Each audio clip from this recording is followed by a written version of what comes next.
The New York Times, within the last month or so, picked 52 places in the world to go this year.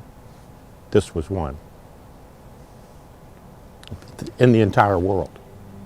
Describing Ocmulgee and how special it is very hard to do in a sentence. It's a central site to Muskogee identity in the 17th and 18th centuries. You feel that you're in a place where a civilization existed for 17,000 years, frankly, which is the history of this place. And you feel the importance of a people who were removed here. You can feel that even if you don't particularly know the history. You know that there's something very special about this place. You've got paved trails for accessibility, you've got wooded trails if you prefer nature, but you're also going to pass these monumental earthworks that have been here for 1,000 years that are unique to the area. You have these two very different types of ecosystems meeting, and so biologically it also makes the place a pretty unique, interesting place. It's an ideal site for conveying the power of the American past, the tragedy, the violence of the American past, but ultimately kind of what we can learn from the site. We are the survivors of those that made that long walk. We are the ones who still have to carry those stories forward. It's their story, and the story of their survival of that attempted genocide is their story. The idea of protecting these special places for generations to come is so important, because otherwise the history does get lost. Why do we care? Well, we care because it's our ancestors that are buried here.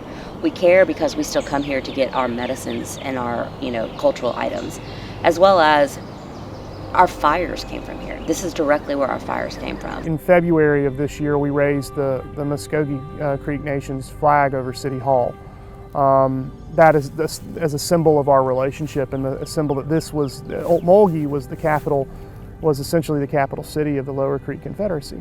You can't really conserve and protect and preserve these cultural sites without a real deep, intimate understanding of what they meant and what they mean. Being able to capture this moment and protect this very large expanse of natural habitat would be really, really important for Georgia, for the Southeast, and I think has the national significance to make it a national park.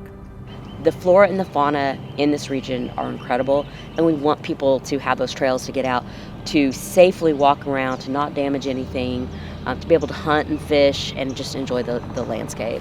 So the preserve component will allow for a lot of the areas down this corridor, and a lot of my dear friends, they love to hunt and fish there, and it will not only will it be allowed, it will be protected.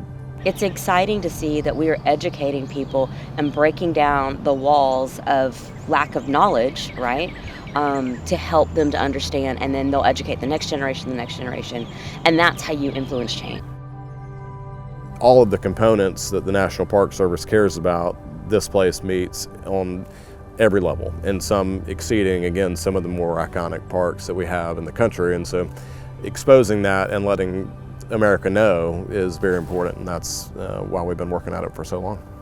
It helps us to understand who we are as a people, as a nation. There are things that have happened on this land and more stories to tell, and that's what this partnership is about. It's protecting it so all of those stories can be told. And so this Tribal 9 tribal partnership is so incredible.